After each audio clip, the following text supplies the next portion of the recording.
Bonjour à tous et soyez les bienvenus dans cette super vidéo spéciale d'état critique. Aujourd'hui, non, il n'y aura pas de critique de film. Aujourd'hui, il n'y aura pas d'analyse sur une mythologie particulière. Aujourd'hui, on célèbre la 100e vidéo d'état critique. C'est donc bien évidemment un événement de classe mondiale. Une vidéo que vous attendiez tous. Une vidéo qui est l'occasion pour moi de me présenter à vous, de vous parler de ma chaîne, de mes projets, etc. etc. Donc accrochez vos ceintures. Entrons dans le cœur de cette 100e vidéo d'état critique. Beaucoup d'entre vous me posent souvent les mêmes questions. Quels sont tes films préférés? Comment travailles-tu? Vas-tu faire la critique de tel ou tel film? Pourquoi es-tu parti de 1998? Ou pourquoi ne fais-tu pas des critiques de films plus récents? Je vais répondre à toutes ces questions dans cette vidéo, n'ayez crainte. La plupart des personnes qui entreprennent d'ouvrir une chaîne de vidéo critique sur des jeux vidéo, des films, des titres de musique, commencent toujours par faire une vidéo de présentation générale de la chaîne en expliquant rapidement quelles seront les caractéristiques des futures vidéos publiées sur YouTube. Moi, j'ai décidé de faire cette vidéo de présentation après 100 vidéos critiques. Pourquoi? Parce qu'au bout de 100 vidéos critiques, cette vidéo est aussi l'occasion pour moi d'exprimer mon ressenti sur certaines choses que j'ai pu constater depuis mai 2011, date d'ouverture de la chaîne.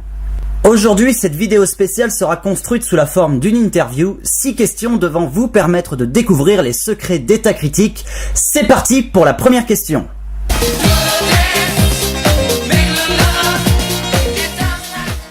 Je m'appelle Matt, Mathieu en réalité, mais je préfère qu'on m'appelle Matt.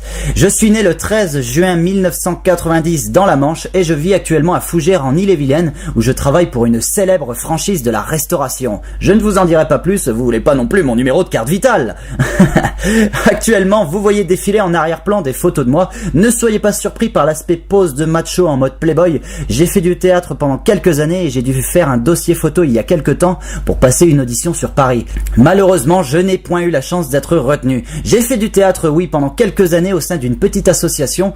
Étant de nature timide, cela m'a permis de me dévergonder, de m'ouvrir aux gens et de devenir plus sociable. Je suis passionné de cinéma, ça je pense que vous l'aviez remarqué. Le tout premier film que j'ai vu en salle est le dessin animé Aladdin des studios Disney sorti en 1993. J'avais à l'époque à peine 3 ans, vous vous doutez bien que je m'en rappelle pas des masses. Néanmoins très vite, j'ai commencé à porter de l'intérêt au monde de la fiction, de l'imaginaire, et peu à peu le cinéma s'est imposé à moi comme la peinture la plus vaste, la plus fidèle de l'imagination. Le premier film live que j'ai vu en salle, c'est Independence Day en 1996, j'avais 6 ans. C'était pas le tout premier film live que je voyais, mais c'était le premier dans une salle de cinéma. Eh bien, considérez-moi comme une chochotte, je peux vous assurer que pendant presque 3 mois, j'ai pas dormi à cause de ce film, traumatisé par cette scène où l'on voit un alien se faire autopsie et se lever brutalement pour casser la gueule à tout le monde. Souriez pas là, j'avais 6 ans, oh j'étais jeune, merde. Au fur et à mesure du temps, ma passion pour le cinéma ne s'est pas désamplifiée. En parallèle au théâtre et aux études, j'ai écrit un certain nombre de scénarios aux intrigues très franchement discutables. J'ai mis en scène quelques courts-métrages amateurs d'une qualité s'approchant du navet le plus imbouffable du potager. J'ai donc arrêté le massacre et j'ai commencé des études dans le domaine de l'audiovisuel. J'ai obtenu un diplôme en gestion de production et voilà aujourd'hui 1 an et demi que je peine malheureusement à trouver du travail dans le domaine. Aujourd'hui, j'ai relégué provisoirement le cinéma au rang de passion, de hobby. Je l'ai situé en parallèle à ma vie professionnelle.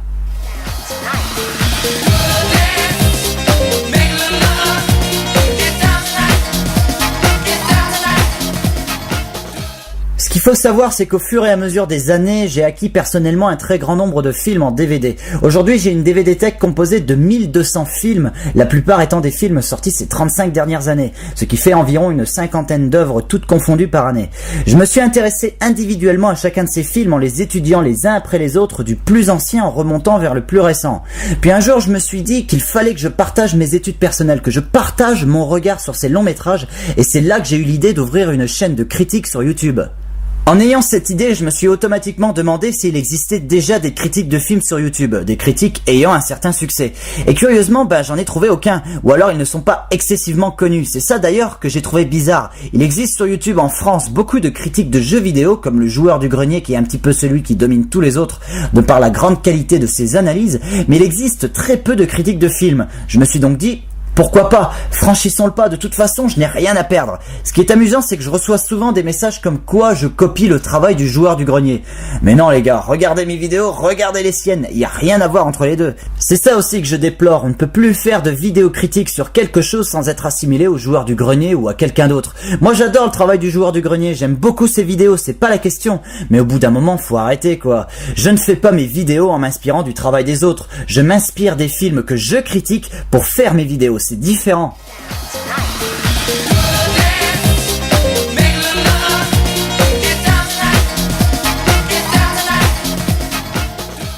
Cette question est probablement la question que l'on me pose le plus. Pourquoi ne fais-je pas de critiques de films plus récents? Effectivement, vous avez remarqué que la première vidéo, Vampire de John Carpenter, traite d'un film sorti au cours de l'année 1998. Et que de vidéo en vidéo, on remonte gentiment le temps pour revenir jusqu'à nos jours. Actuellement, nous sommes presque à la fin de la saison estivale de l'année 2000. Cette logique est la colonne vertébrale de mon projet pour la chaîne. Mon projet, il est à la fois très ambitieux et très complexe. Lorsque j'ai ouvert ma chaîne sur YouTube en mai 2011, je me suis posé la question suivante. Comment pourrais-je me permettre à moi et aux gens de comprendre comment le cinéma actuel, le cinéma américain surtout, fonctionne de nos jours? Pour répondre à cette question, il est nécessaire pour moi de suivre une suite chronologique où je sélectionnerai une palette très importante de films sur les 10-12 dernières années, films que j'ai soit en DVD, soit que j'ai la possibilité de voir autrement. Ces films, je les analyserai les uns après les autres et je les relirai entre eux en fonction du contexte dans lequel ils sont sortis et de l'actualité de l'époque. Le cinéma a énormément évolué au cours de la décennie 2000, notamment après le 11 septembre 2001, et j'ai jugé important de revenir sur des films sortis quelque temps à peine avant ce drame qui va bouleverser le traitement apporté par Hollywood sur le cinéma. Pour faire simple, je m'intéresse d'abord à des films sortis il y a quelque temps pour qu'avec le recul, je puisse dans mes analyses mettre en avant la façon dont les choses ont évolué jusqu'à nos jours. La seconde réponse que je peux aussi donner à la question numéro 3, c'est que les films sur lesquels je reviens dans mes vidéos sont des longs métrages qui bénéficient pas pour la plupart de vidéos critiques spéciales sur YouTube. Vous trouverez quelques critiques sur des films sortis il y a quelques mois comme le dernier Pirates des Caraïbes ou le dernier X-Men, mais à ma connaissance, en France, il n'y a personne qui s'est attaqué à des films plus anciens dans le cadre de vidéos critiques spéciales. Donc quelque part, en faisant ça, je veux aussi donner à des personnes pour qui les titres que je critique n'évoquent rien, la possibilité de découvrir ou de redécouvrir des œuvres qu'ils ne connaissent pas ou qu'ils ont oubliées. Mes vidéos critiques s'adressent donc aussi bien aux passionnés de cinéma qui verront dans mes vidéos la satisfaction de reparler d'une œuvre qu'ils connaissent mais qui a plus ou moins été consommée et oubliée par le grand public, qu'aux spectateurs lambda qui pourront découvrir dans mes vidéos des œuvres qu'ils n'auraient jamais soupçonnées.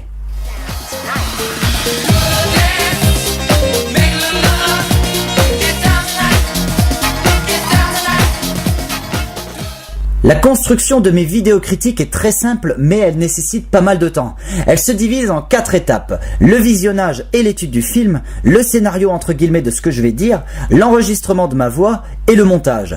Au départ, je visionne donc le film que je vais critiquer. En général, le film que je chronique, c'est un film que j'ai déjà vu quelques mois ou quelques années plus tôt. Du coup, ce ne sont jamais des œuvres que je découvre lors de ce premier visionnage dans le cadre de la vidéo critique. Je dis premier visionnage car en général, je regarde toujours 2 fois un film presque de façon consécutive pour l'avoir parfaitement en tête au moment où j'attaquerai la critique.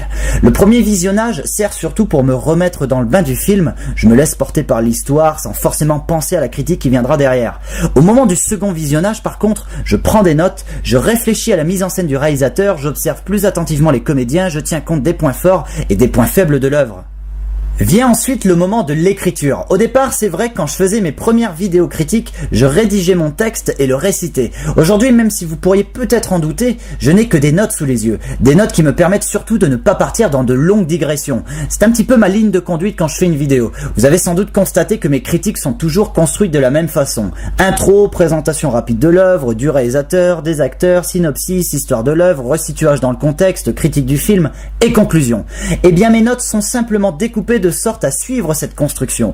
Donc même si parfois vous avez l'impression que je lis un texte, c'est juste ma façon de parler qui donne cette impression. Là par exemple, quand je vous parle là, je ne lis aucun texte. Par contre, j'ai écrit des notes pour ne pas partir dans tous les sens. Étape suivante, l'enregistrement de ma voix. Alors au départ, j'avais un casque tout pourri, je devais hurler comme un âne pour qu'on m'entende clairement. Au bout d'un moment, j'ai dit stop, je me suis payé un dictaphone numérique avec un son HD. De fait, aujourd'hui, ma voix est nettement plus claire, je n'ai plus besoin d'hurler, même si je l'avoue, je parle parfois un peu fort.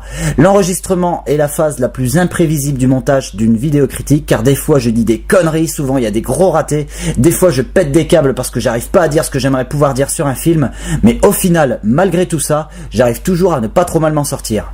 Vient enfin la phase finale, le montage, donc la mise bout à bout des enregistrements, des photos que je déniche à droite à gauche sur le net, etc., etc. Je n'utilise pas un matos de pro pour le montage, je travaille sur Windows Movie Maker, donc aucune prouesse de ce côté-là, même si je m'avoue assez satisfait du rendu final de mes vidéos. Évidemment, j'ai mes préférences. Il y a des vidéos critiques qui, d'après moi, sont meilleures que d'autres. Par exemple, je suis assez content de mes critiques de Révélation, le projet Blair Witch, L'Enfer du Dimanche ou Mission to Mars. A contrario, je pense que j'aurais pu aller plus loin dans mes critiques de La Ligne Verte, La Ligne Rouge, Magnolia ou Sixième Sens. Après, ce n'est que mon avis, bien évidemment.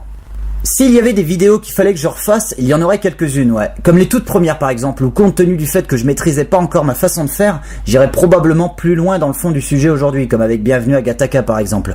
Je referais aussi Le ciel, les oiseaux et ta mère aussi, mais pour l'enfoncer davantage, et pour me creuser la tête encore un peu plus afin de trouver des arguments suffisamment puissants pour que les adorateurs de ce film se posent des questions quant à la qualité du produit. Je vous jure, c'est ma bête noire du moment ce film. J'ai tellement de retours, tellement d'insultes et tout, que si je peux le pourrir encore, je vous jure que je le ferai. Mais rassurez-vous, il y en aura d'autres des vidéos critiques polémiques, peut-être pas dans l'immédiat, mais ça viendra.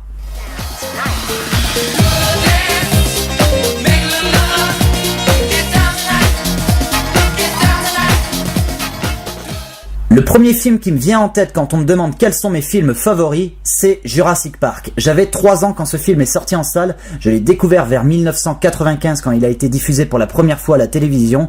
Très rapidement, c'est devenu mon film préféré et avec le temps, c'est devenu aussi celui que j'ai vu le plus de fois. Je pense qu'on doit être dans les 60-70 fois. Jurassic Park, c'est le premier film que j'ai vu dans ma vie et à l'âge de 4-5 ans, c'est celui qui m'a convaincu qu'on pouvait faire vivre concrètement les rêves, qu'on pouvait transposer l'imaginaire sur un écran.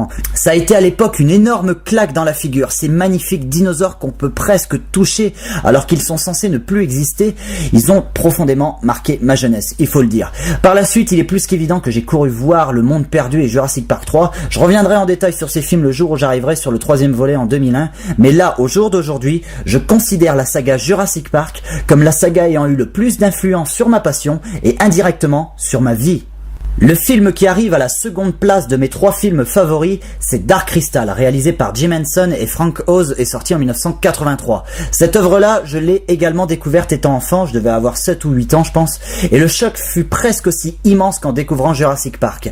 Si ce dernier m'a montré qu'il était possible de retranscrire physiquement l'imaginaire, Dark Crystal m'a définitivement convaincu que l'imagination n'avait aucune limite et que le cinéma était un peu le reflet de l'âme humaine. Après Dark Crystal, j'ai compris que la poésie, l'amour, la beauté pouvait être exprimée sans limite sur des images, à travers même des personnages qui sont des marionnettes. La prouesse de donner des émotions infinies à des morceaux de plastique, cela m'a fait comprendre que le cinéma était l'art le plus intense, le plus complexe et le plus merveilleux qui soit. Beaucoup ne seraient pas d'accord avec moi, certains préfèrent évidemment la littérature, la peinture, etc.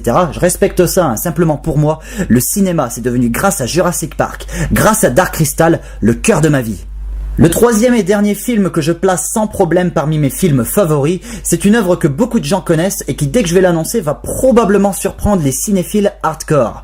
C'est Titanic de James Cameron, sorti en France en 1998. Là, on est dans un registre un peu différent. L'impact sur moi n'a pas été tout à fait le même qu'avec les 2 précédents films cités. Titanic, je l'ai vu 2 fois en salle à sa sortie en 1998, j'avais 8 ans, et très rapidement, j'ai compris beaucoup de choses en observant ce long métrage que j'ai tout de suite adoré. Pour moi, Titanic, c'est la symbiose parfaite de genre et de style qui a priori n'ont pas leur place ensemble. En observant Titanic, j'ai compris que le cinéma nécessitait énormément de rigueur, de travail et d'organisation pour parvenir à mêler des genres différents, donc comme le film catastrophe, le drame, la romance, etc., au cœur d'une fresque incroyable.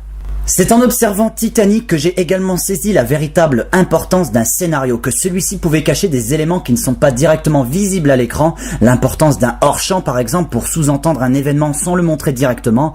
En observant Titanic, j'ai aussi commencé à comprendre l'importance d'un bon montage, d'une bonne construction dialectique, etc., etc. Le choc ne fut pas le même, mais Titanic a été le premier film à me faire comprendre comment une œuvre devait être construite pour être l'incarnation de l'imaginaire. Donc pour conclure, je dirais que Jurassic Park c'est la découverte, Dark Crystal c'est le rêve, et Titanic c'est tout le mécanisme qui entoure la construction de ce rêve.